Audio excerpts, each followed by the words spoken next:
Hello and welcome to the Patty Pod, Season 2, Episode 2. We're back in the bedroom in Brooklyn, and it is Sunday evening, the 6th of August. It was a beautiful day today. Very warm, but not too hot. A rare day like that in New York. It was almost perfect. And we had pretty good weather. Got a little bit steamy in the last couple weeks, but it's been pretty good. We've had a really good summer, weather-wise, I would say. New York can be a bit oppressive in July and August, but we've gotten lucky so far. So I've been grateful for that. The last couple of weeks, I've had some visitors come to town. It is vacation season. The first visitor I had was my friend Dave from college, who is a listener. Shout out, Dave, if you're listening. It was great to see you. Dave and I met up briefly at Christmas with our wives and another friend, Nate, also a listener. Shout out, Nate, and his wife. And we had a lovely after dinner dessert session and just hung out. And so Dave came to New York to watch some Phish shows, and Phish is my favorite band in the world. I've spoken about them before. I kind of consider them almost their own category, their own genre almost of music. I listen to a little bit of old country. I listen to a little bit of classical, and I listen to rock, and then there's Phish. It's almost like a separate thing. I know there's other jam bands, and there's jazz. I do listen to a little bit of jazz too, which has that improvisational style of jam bands. But I don't know. I like the Grateful Dead a bit, but I'm much more into Phish, and so they're like a whole separate world for me. Anyway, I love the Beatles. The Beatles are up there too, but again, the Phish is to me, it's a different experience because you have these long jams and each one is different. And, the Beatles were making 2, 3, 4, 5-minute songs, maybe some longer ones. And then, some of that was carefully constructed in the studio. And I love the Beatles, and I love other bands too, but Phish I have to say is my favorite. So I'm a big Phish fan. Phish is, I think I've said in the past, is divisive. They're the cilantro of music. People either love them or they hate them. And people who don't like them are not afraid to tell you. There is this fan that will go to the Phish shows just to have a good time. I think they kind of go to party in most cases. But I suppose there's all kinds of places to party, and they've chosen to do that at Phish shows. So there is that fan that's not necessarily diehard. But in terms of liking the music, I think it is you either like them or you dislike them. So that makes it a little bit challenging for me to find people to go with. It's also kind of a thing that I guess young people don't listen to. There's some younger people, but I think people in their 40s and 50s is kind of the early 50s and 40s, I would say, is the demographic sweet spot for Phish. Not that I'm hanging out with younger people so often, but there are a few that play hockey with me that I'm friends with, and there are some older people that I play hockey with that I'm friends with older than early 50s, and so they're kind of usually out because they're, not fans, didn't grow up as fans. And then amongst my age group, there's just not a ton of people that like them. So so it's been fun to have a friend come in, to have Dave come in so that I can go to a show with somebody. So that was fun. I do have a friend out here that I met a couple years ago playing in a Brooklyn hockey game that started in 2020. And he's a big Phish fan, so he and I have been connecting. We've gone to a couple shows together, so that's been fun. But yeah, the more the merrier. So my friend Dave came. My other friend Mike, who lives here, wasn't able to go to some of the earlier shows, but Dave was in town. So we hung out. I played tour guide, and we walked around a bunch of neighborhoods, all through Manhattan. And then we went to fish, and then we did it again the next day. That was fun. A lot of fun. So great to see you, Dave. I also got to see Kevin, who is also a listener. Shout out to Kevin Ozzie. Kevin and I grew up together, played hockey together, played baseball together, met in like the 4th or 5th grade, and we went through high school together, and so that was great to see him. He lives out in Nebraska now, so it's I don't get to see him very much because he's there and I'm here, and a lot of his immediate family all of his immediate family don't live in Duluth anymore, so he's not back for Christmas and such. So we see each other every once in a while. But it's great to see Kevin and his wife and kids. It's the first time they came out as a family, and so we got to walk around neighborhoods in Manhattan as well, and hung out a bit, and then we went to a Yankees game the next day. So that was fun. Got to see a Yankees game together. Just great to see friends from back home, from yesteryear. And I wrote a little thing about friendships in one of the essay bites that are going to be a feature of this season 2. So that's coming up in a little bit. But so that was super fun. So these are visits. This is the theme. This is a theme that's emerged for this podcast. I also got a visit from a guy named Vinny, who came to fix my dishwasher. Vinny I found in 2017 when we had a problem with the dishwasher last time. And I remember on the Yelp reviews, somebody had written, he got a bunch of good Yelp reviews. And somebody written something like, Vinny's great, very knowledgeable, very fair, we'll fix your problem, won't overcharge you, but just be prepared to spend an extra hour or two with Vinny because he likes to talk. And I kind of was like, okay, I took that with a grain of salt. It's an internet comment, but boy, was that spot on. Vinny came and I think spent about a half an hour fixing my problem the first time, and then about an hour and a half just chit-chatting with me about usually gets to his views on the world and on politics and society.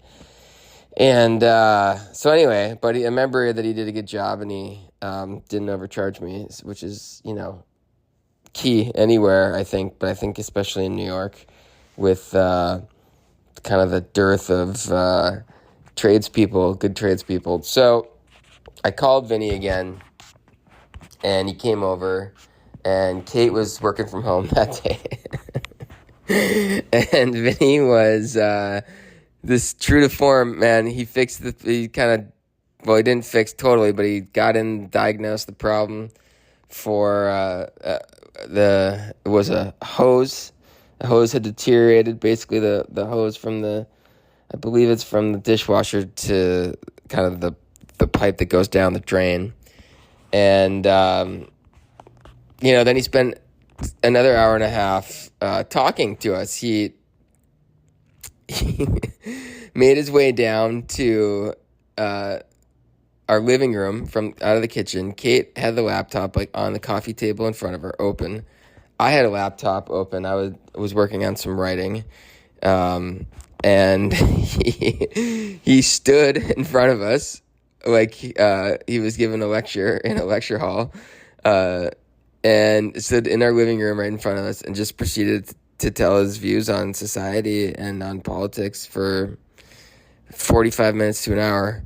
And just not I kind of made a motion for my laptop, but he didn't pause really to give me a chance to kind of give him a visual cue or a verbal one that we needed to get going.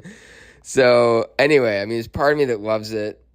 My parents live part of the year in Ireland, and I think this is kind of status quo. I think the mailman comes in all the time and just like has tea with my mom and shoots the shit. And it's kind of like, it's just part of Irish culture, and I like that. I do like, that people are chatty and friendly, and it's like, I don't know, relationships first, work second kind of thing, which is how I think, life could be ideally.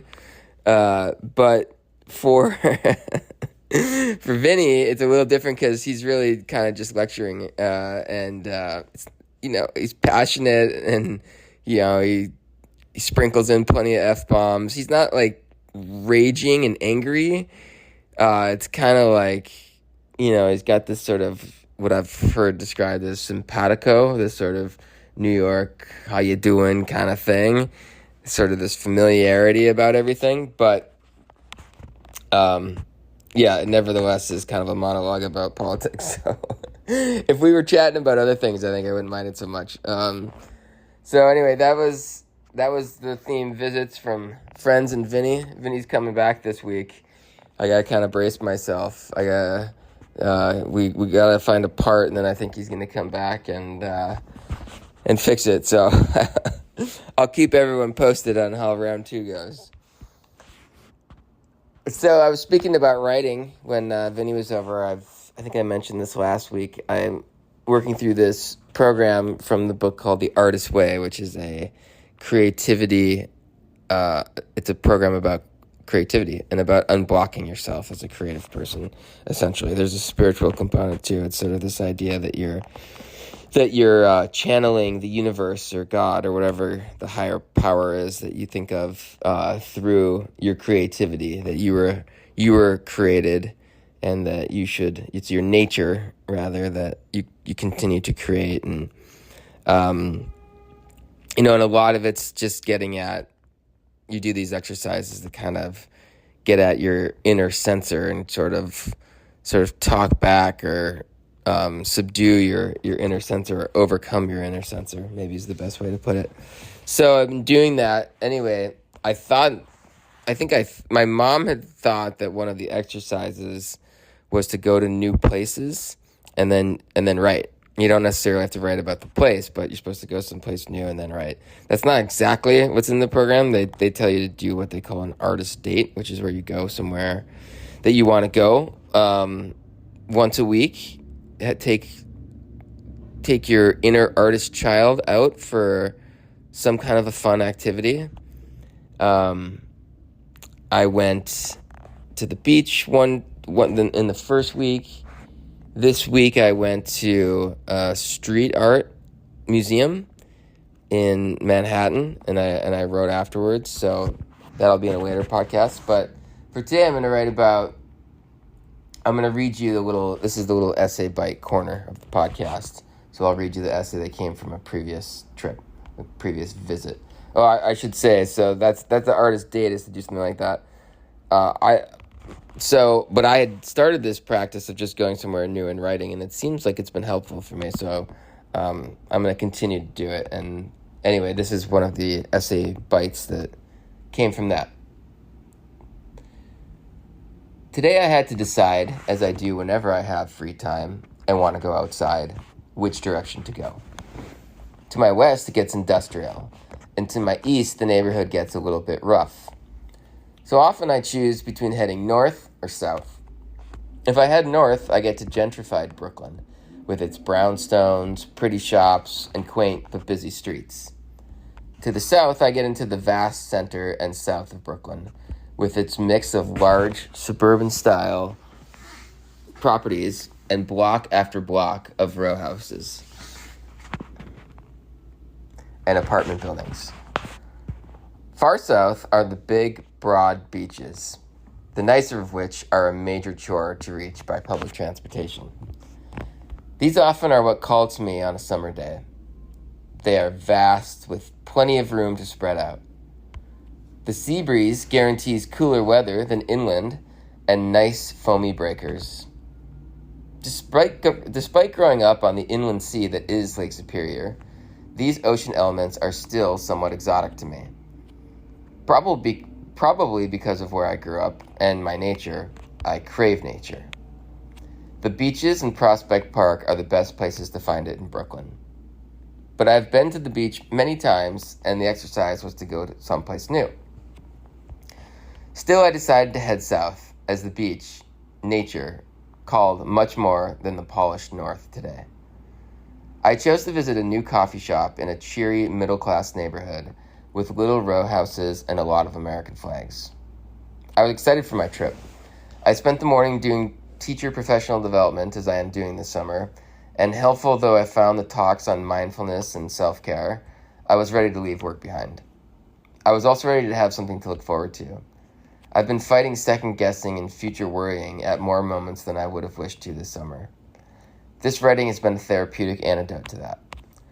It's been the right way to be active as I find my balance between living out my purpose and going with the flow. I have the image of myself as on a jet plane, flying this way at one moment and then back the other way at another time. I see myself needing to not only be on the correct side of passive and active at the right time, but also finding the pockets of particular air that I need within those spaces. That seems obvious as I think about it, but it can really take some flying around to discover where to be and patience before I do. As I fly around, I try to hear the Fish lyrics, "Everything's right, just hold tight." And when I lose my patience or hope, I repeat the mantra I like. Think new thoughts, feel new feelings. Think new thoughts, feel new feelings. I used to worry that when I did something that settled me, I may just be reinforcing an unhelpful belief.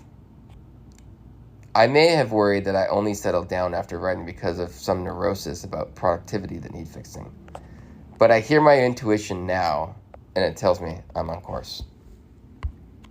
So that was my little essay bite. Hope you liked it. I'm going to be doing one of those each episode this season. That's the plan, at least.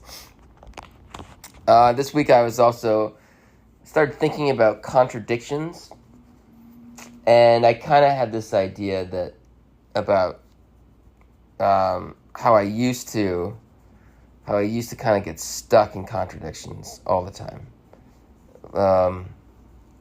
And, as I was when I was younger, I think I was just so yearning for a direction in which to go. And so something like, working hard versus going with the flow would be something that I would get stuck in. How do you do it? People would say it's a balance. I even said earlier there was a balance in my essay, but that seemed like unsatisfactory to me, and I wanted something more specific, or I wanted a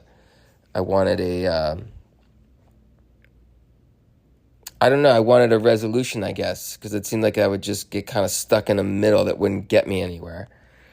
So, but I think as I've gotten older, I've gotten a little bit better at it. I remember I studied a little bit of the philosopher Hegel when I was younger, and he had this idea of a synthesis, where you would take some kind of an idea, and then you would there would be an antithesis to that idea, and then there would be a synthesis.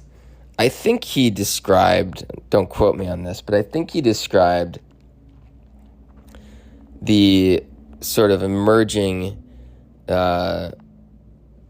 capitalistic democracies as kind of a synthesis between, on the one hand, you had this absolute ruler, this monarch in the monarchies of the Middle Ages, and then you had sort of serfs on the other side. They were sort of the antithesis. So the thesis would be the monarch, and then the antithesis would be the serf. And then what was the synthesis of that would be some sort of middle class merchant that kind of emerged in, after the Middle Ages and sort of the modern era. And that person had, wasn't all powerful like the monarch, but they weren't also a servant like a serf or, quasi-slave. They had some of the power of the monarch, but also some of the limits of the serf. And so that's kind of an example. I don't know if Hegel used it. I think he did. But in any case, I've always sort of looked for the synthesis. Because I remember him saying that, with each new synthesis that becomes the new thesis. So what would be the antithesis to the capitalistic democracy? Maybe it was communism, the proletariat-led communism. So I guess we're waiting on the synthesis for what's going to emerge from that. But in any case, I've always sort of looked to that as, in my own life, like, for example, going with the flow and working really hard, trying to not get stuck in one or the other.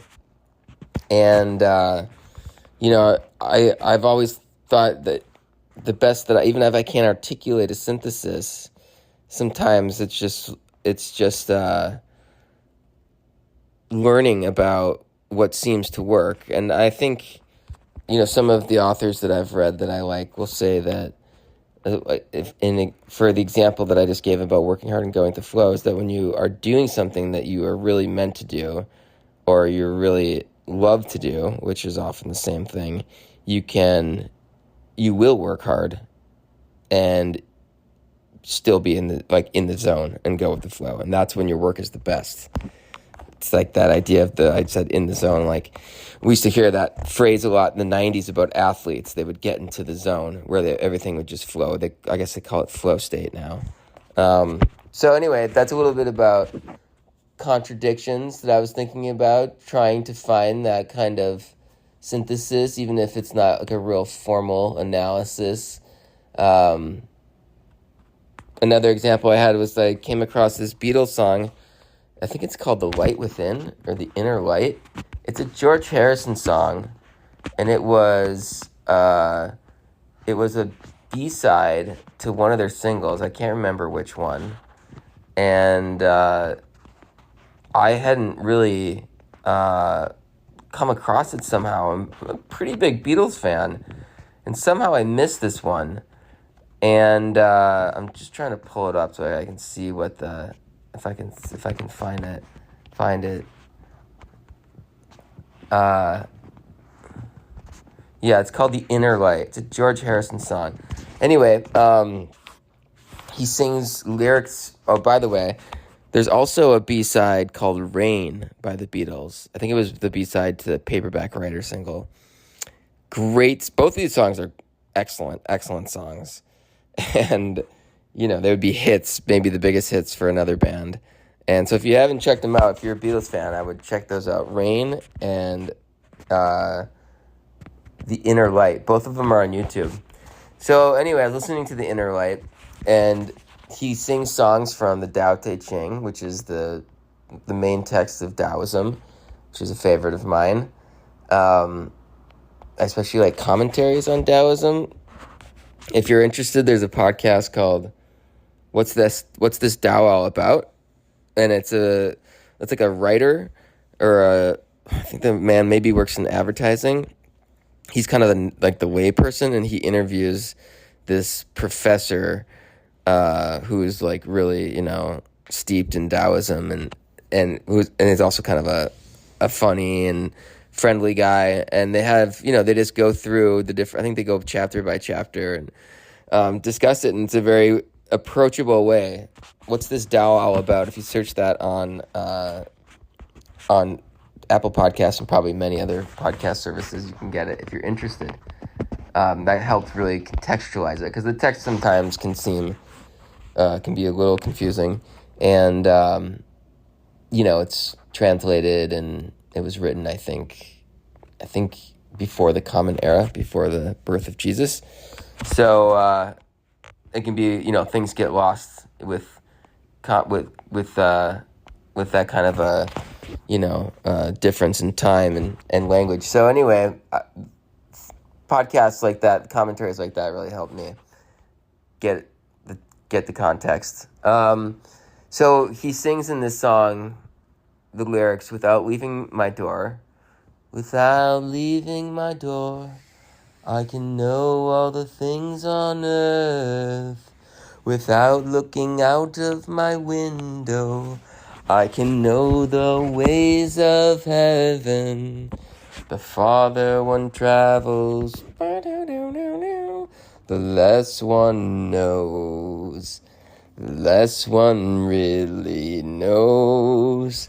And that's, when when I heard that first, it was sort of shocking to me. Like, I think as a good student growing up and somebody that if you want to be a smart kid, travel is always extolled as this wonderful thing. And I mean, sort of across parties and across different milieus, there's that's kind of, people sort of agree with that, right?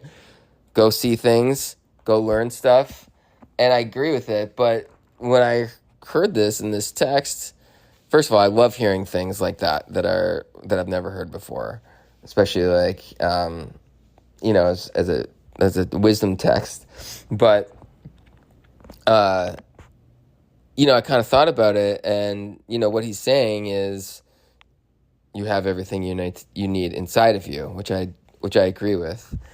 And it's sort of saying, I think it's probably speaking to the person who's been running around trying to find some way in life, maybe studying other cultures, maybe traveling great distances to seek out some truth, some way. And he sort of, he is saying, you don't need to do that. And you have all you need within you. And I think about people that we think of as self-actualized in the terminology. I think that was Maslow who said that, and or had that kind of concept, or popularized that concept. Anyway, just like people that seem kind of peaceful, and some of them are people that don't have extravagant lives, don't have extravagant careers. I'm thinking about teachers I knew growing up, or babysitters I knew growing up, or just friends of my parents, or my friends' parents. So I can see that that's true, and at the same time, I love to travel. I see the other side of it. I see the Rick Steves side of it, and kind of the line that I would have gotten from teachers growing up, which is go learn about other cultures. Like, both things can be true.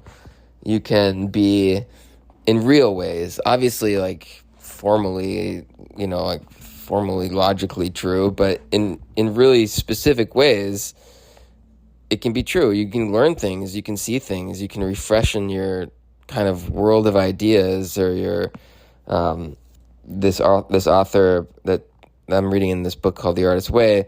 She advises people to go out and have sensory experiences so that you fill up your kind of creative well, because that's about sensory experience when you make art. Even if it's writing, it's usually it's going to be about feelings, if nothing else, and images, and you get those things from seeing new things, and it's just a wonderful experience to get out of your routine. And it is something to see you do learn about other cultures, and I mean, a lot of it's learning that they're a lot like us in the important ways, but also just there are things that are different and wonderful. So both can be true.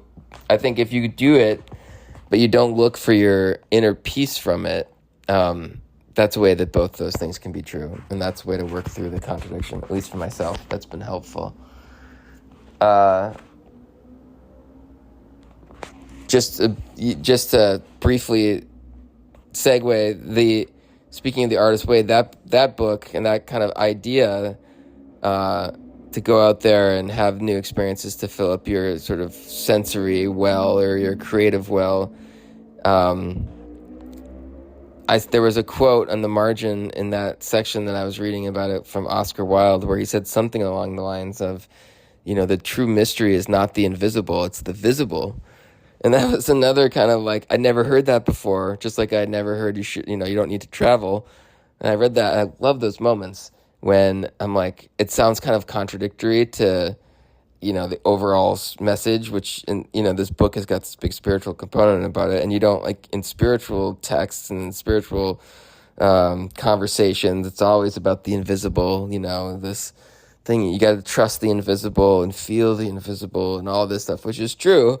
But this idea that Oscar Wilde had, like, that the real mysterious stuff is the visible, it's like, yeah, there's a lot there, right? Like, we can get so caught up in the invisible, I think, if you're on a spiritual path or you're interested in these things, and you can forget that this sensible world is full of mystery too, and all of the wonders and the joy that you can get from playing with it, by being creative. So that was a little bit about contradictions and reading things that kind of shock me, that seem to contradict the kind of the stated aims or the main thrust of topics. Can be very helpful.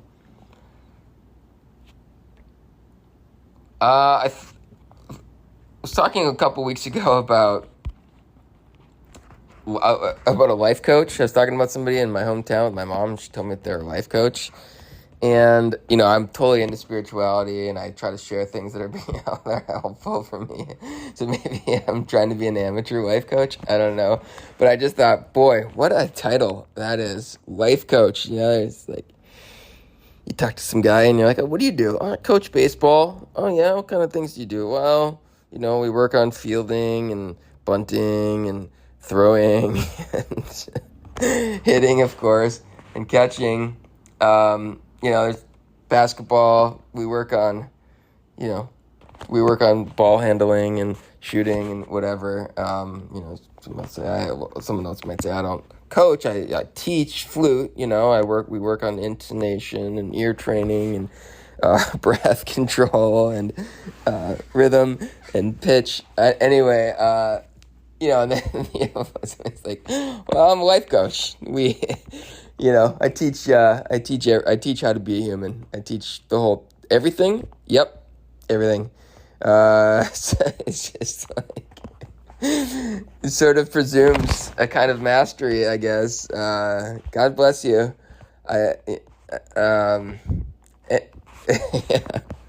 It's just, what a title. I understand. I have people that I read that are, maybe would fit into the category, but I just thought it's quite the title. It occurred to me this week that I'm 43 years old and I'm not in the NHL. So I think we can now definitively say that there is a bias against handsome men in the NHL. People say to me, what about Brendan Shanahan? What about Pavel Bure? What about, I don't know, Trevor Zegras? And I say, okay, but I mean, how else can you explain it that I'm not in the NHL?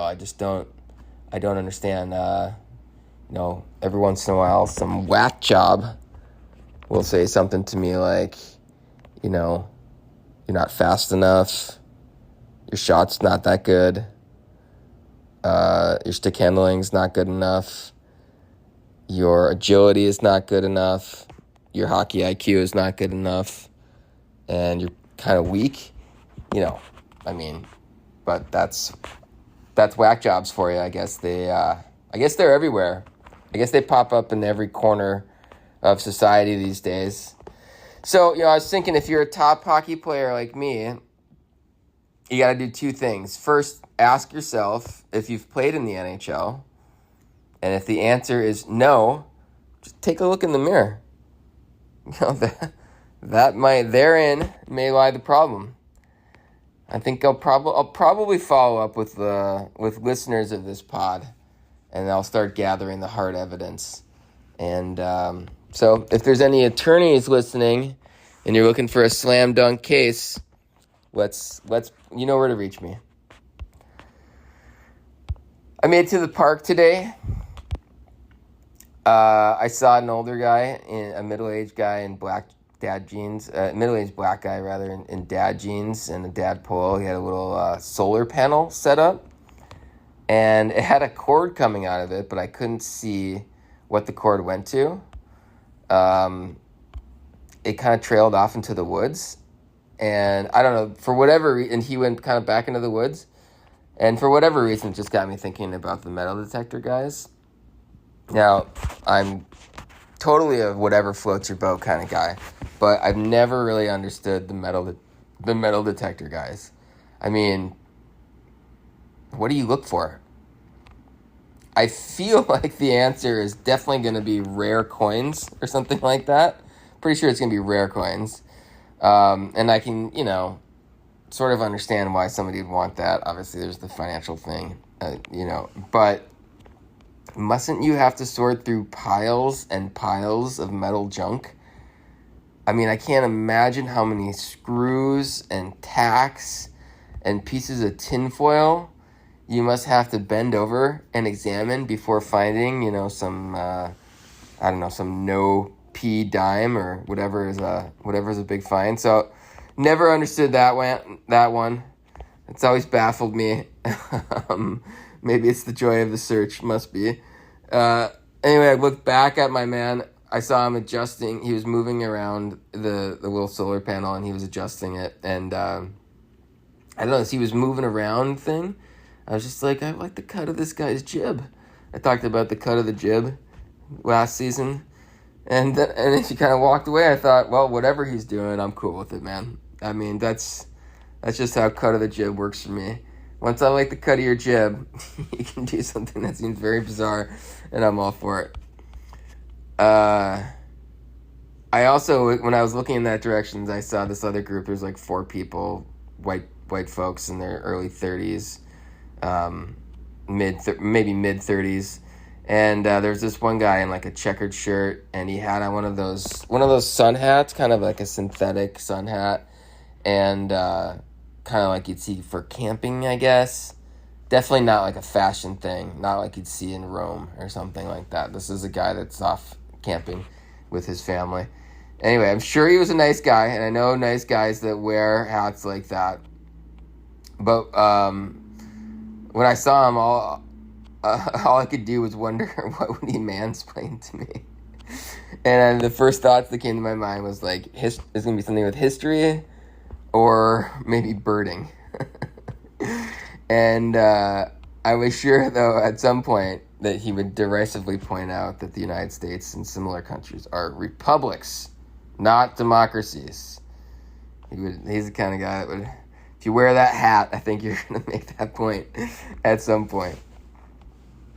I have been going to the park lately, and I'll just wrap up with this. It's there's this newish thing that people are bringing to the park. It kind of looks like a big inflatable uncut hot dog bun, and you inflate it, and then you lay on it kind of like a couch, and they look pretty comfortable. I've seen them all over now. I've seen them at the beach too. I thought about buying one, but the inflation process is pretty hilarious. So there's an open end, it looks like, and if there's a good breeze, you just kind of hold the thing up in the air, facing the wind, and it'll inflate, and then you just kind of like close the little opening. However, if there's no breeze, apparently you have to run with this thing, holding the sides of the opening until you get enough air inside. So on a still day, I'll see grown adults running like mad, holding up what looks like a nylon coffin behind them, desperate to get working, the only thing they brought to sit on. I saw a fellow today who did not appear to be the most athletic, and he was making a mad dash with this thing around in a circle.